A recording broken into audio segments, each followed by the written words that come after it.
Good morning students. आज हम class 12th में डिटर्मिनेंट्स और मैट्रिक्स के अंदर एक नेक्स्ट टॉपिक पढ़ने जा रहे हैं जिसका नाम है एरिया ऑफ ए ट्रायंगल। यानी कि कहने का मतलब हम डिटर्मिनेंट की हेल्प से किसी भी ट्रायंगल के कोऑर्डिनेट्स अगर गिवन है तो मैं एरिया निकाल सकता हूं, एरिया ऑफ ट्रायंगल।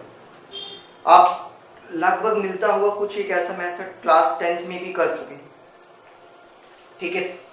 अब ये देखो कि मान लो आपके पास 1,2 3,4 एंड 5,6 ये तीन कोऑर्डिनेट्स गिवन है। ये तीन कोऑर्डिनेट्स गिवन है किसी भी ट्रायंगल की। ये ट्रायंगल का ए पॉइंट है, ये बी पॉइंट है और सी, क्योंकि आपको पता है ट्रायंगल के तीन पॉइंट होना मेरे लिए जरूरी है।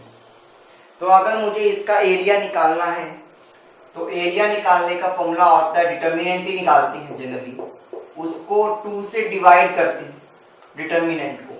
अब वो पॉइंट्स कैसे लिखते हैं, ये मेरे पास दो कॉलम्स को रिप्रेजेंट कर रहा है। ये मेरे को क्या रिप्रेजेंट कर रहा है, दो कॉलम्स को।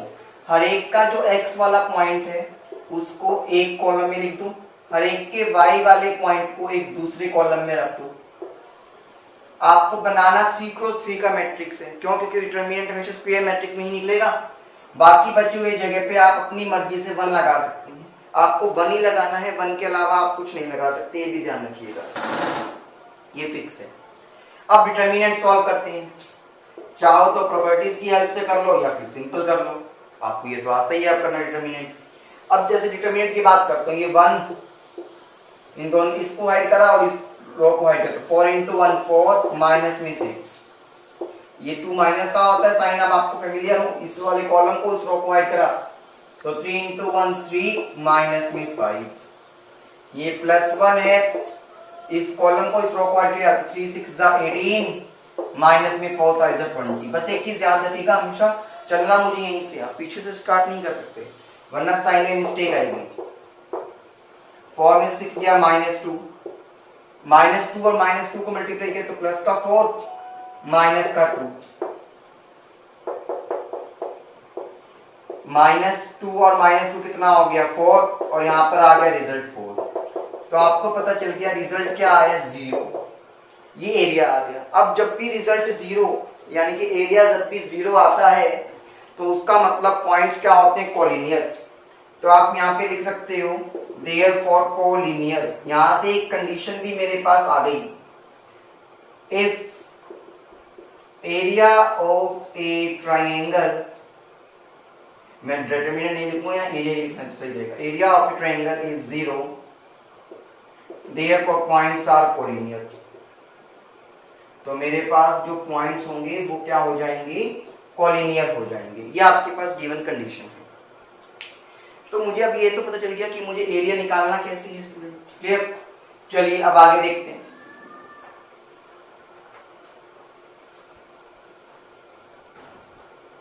अब एक क्वेश्चन लेके चलते हैं। जैसे क्वेश्चन कहता है उसके कोऑर्डिनेट्स हैं 1 -1, कोऑर्डिनेट्स हैं 2, 4, कोऑर्डिनेट्स आपको गिवन है -3 एंड 5। ये तीन कोऑर्डिनेट्स आपको गिवन है। आपको इस ट्रायंगल का एरिया निकालना है तो फॉर्मेशन तो आपको वही करनी पड़ेगी। ये 1, ये -1, ये 2 और ये 4, ये -3 और ये 5। अपनी मर्जी से यहाँ पे आपको 1 लगाना है। क्या करना है, डिटरमिनेंट सॉल्व करके उसको 2 से डिवाइड करना है। करते हैं 1 को हाइड किया इस कॉलम को इस रो को, तो 4 × 1 4 माइनस का 5, माइनस माइनस साइन प्लस हो गया। यहाँ पे इस कॉलम को हाइड इस रो को हाइड, तो 2 1 = 2 माइनस माइनस प्लस का 3। साइन के साथ तो मुझे लगता है कोई दिक्कत नहीं आती है सबको। ये प्लस का 1 हाइड करा, 5 2 = 10 माइनस में, अच्छा माइनस पहले से भी है तो 4 3 = 12 प्लस का हो गया। ये माइनस का 1, ये 3 + 2 5, 10 + 2 कितना होता है आपके पास स्टूडेंट्स 22। तो आप देख पा रहे हैं 22 + 27 -1 26, तो वहां से कितना आ गया 13 यूनिट स्क्वायर। यूनिट आप जरूर लगाएंगे एरिया के साथ। अच्छा एक और चीज याद रखना, एरिया कभी नेगेटिव नहीं हो सकता, area can never be negative. Area can never be negative. अगर एरिया का वैल्यू मेरे पास नेगेटिव आ भी गया तो आप उसे अपनी मर्जी से क्या कर देंगे, पॉजिटिव बना देंगे। Clear students? चलिए, कॉलिनियर की कंडीशन मैंने आपको बताई दी। एरिया का छोटा सा टॉपिक है, बहुत इजी है। फाइंड आउट तो सिंपल, आपको डिटरमिनेंट ही करना है, नथिंग एल्स।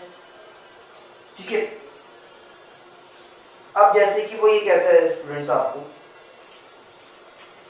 एक पॉइंट है 2, -1, एक पॉइंट है -3, 4, एक पॉइंट है x, 5। कहता है ये तीनों पॉइंट्स कोलिनियर हैं, आपको x निकालना है। तीनों पॉइंट्स कोलिनियर हैं, आपको क्या निकालना है, x। तो मेरे को ये पता है जो एरिया होगा वो 0 होगा, तो ये 2, ये -1, ये -3 और ये 4, ये x और ये 5। यहाँ आप 1 1 लगाते हैं और इसका रिजल्ट क्या होना चाहिए, 0, क्योंकि कोलिनियर बोला है। सॉल्व करते हैं स्टूडेंट्स। 2 के साथ कौन मल्टीप्लाई होगा, 4 × 1 4, माइनस में 5, माइनस माइनस +1 हो गया।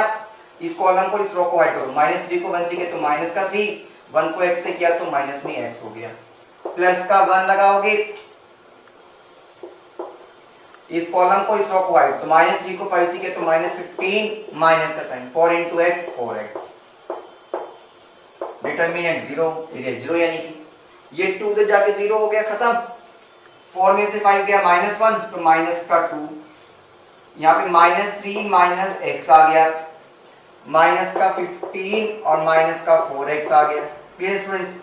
-2 -5, -2 -3 -5, -15 माइनस का 20, -x -4x ऐड करेंगे तो माइनस का 5x, उधर जाके +5x हो गया, 5 इधर आके डिवाइड हो गया, x की वैल्यू क्या आ गई, -4। आपको x ही निकालना था, आपके पास x की वैल्यू क्या आ गई स्टूडेंट्स, -4। क्लियर? बहुत इजी है, सिंपल कैलकुलेशन करना है सिर्फ हमें, ज्यादा कुछ इसमें मेहनत का काम नहीं करना है।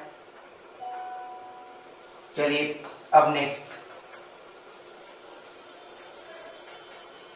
वो कहता है ये पॉइंट दे रखे हैं A1 B1,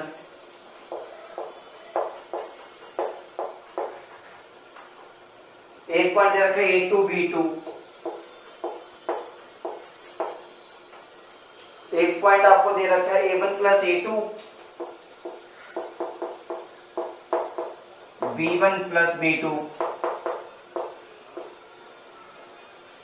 कहता है ये कोलिनियर है, दे आर कोलिनियर।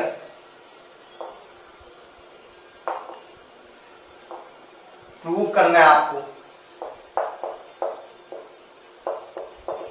क्या प्रूव करना है आपको स्टूडेंट्स, A1 × B2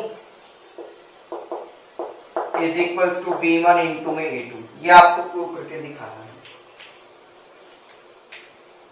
तो मुझे कुछ नहीं पता, जब भी प्रूव करना हो, कोलिनियर दे रखा हो, तो मैं एक ही चीज करूंगा स्टूडेंट्स, जो हमारे पास ट्रायंगल का एरिया वो अब आपको सबको निकालना आ गया है।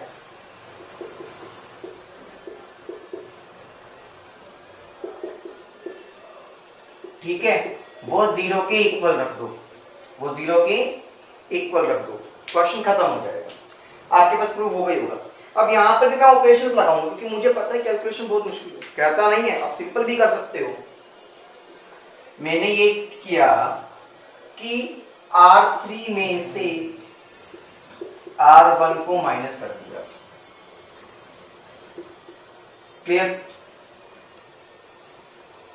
और R2 में से R1 को माइनस कर दिया। हालांकि अब सिंपल करेंगे तब भी होगा। मुझे पता चला मेरे पास फर्स्ट वाली रो पे कोई फर्क नहीं पड़ रहा है, सेकंड में, अच्छा पहले मैं थर्ड पे लगा देता हूं। A1 + A2 में से A1 चला गया तो बच गया क्या, A2, बच गया क्या मेरे पास, A2। ठीक है, अच्छा फिर B1 में से मेरे पास क्या चला गया, B1, तो बच गया क्या, B2। अब 1 में से 1 चला गया तो 0।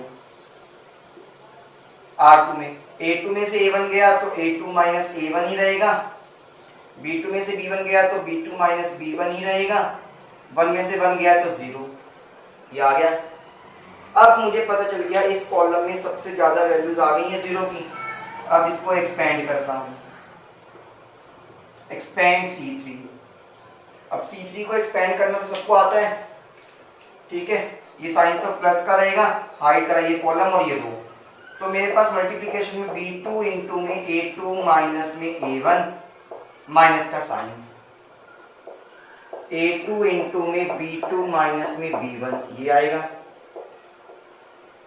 ठीक है। और साथ में आपके पास ये 1/2 तो चल ही रहा है, इक्वल्स में 0 है ये। तो मुझे पता चल गया ये 2 तो उधर जाके खत्म हो गया, डिवाइड में था उधर जाके मल्टीप्लाई हो गया, बच गया क्या, ये करते हैं B2 इंटू A2 माइनस में A1 इंटू में B2 माइनस में A2 इंटू में B2 minus minus plus A1 B1 into में A2 और इक्वल्स टू में आपके पास 0 चल रहा है। क्लियर स्टूडेंट्स, A2 B2 को A2 B2 से कैंसिल, माइनस का A1 B2 is equals to B1 A2, ये माइनस से इधर आके प्लस हो गया। आप देखो कि आपके पास जो प्रूफ करना था वो प्रूफ हो गया। क्लियर स्टूडेंट्स, साइंस प्रूफ हम ये कह सकते हैं। क्लियर, चलिए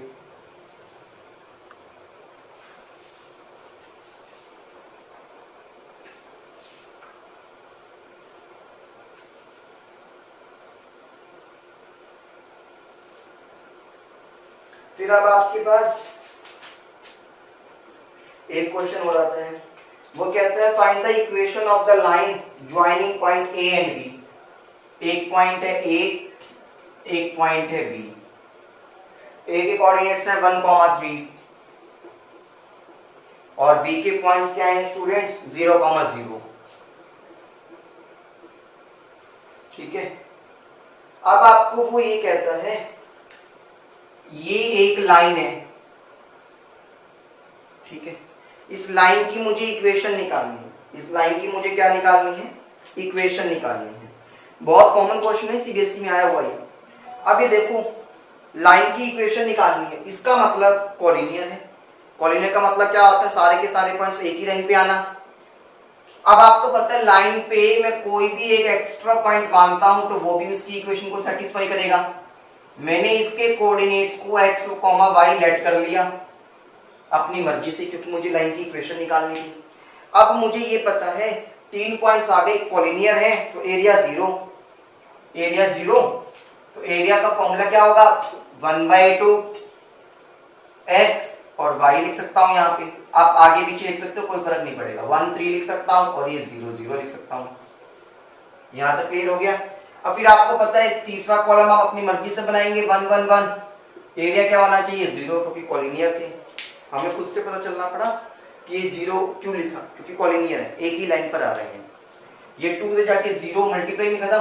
अब इसको एलिमिनेट, अब देखो एक ही कॉलम दिख रहा है मुझे, एक ही रो दिख रही है मुझे जिसमें एक ही 1 है और सब 0 है, तो मैं एक्सपेंड कर दूंगा R3 को। ये भी ध्यान रखिएगा, 1 के साथ एक्सपेंड करूंगा, जल्दी हो गए क्वेश्चन आपके पास हमेशा। प्लस माइनस प्लस ना, ये कॉलम हाइट ये रो हाइट, तो x को 3 से किया तो 3x माइनस का 1 into y और इक्वल टू 0 आ गया। So 3x minus y is equal to 0। Equation आ गई आपके पास, रिजल्ट। क्लियर स्टूडेंट्स, तो हम इसी तरह से क्या कर सकते हैं, क्वेश्चन को बहुत इजी वे में कर सकते हैं। आई होप कि आप सबको क्लियर हुआ होगा। Thank you.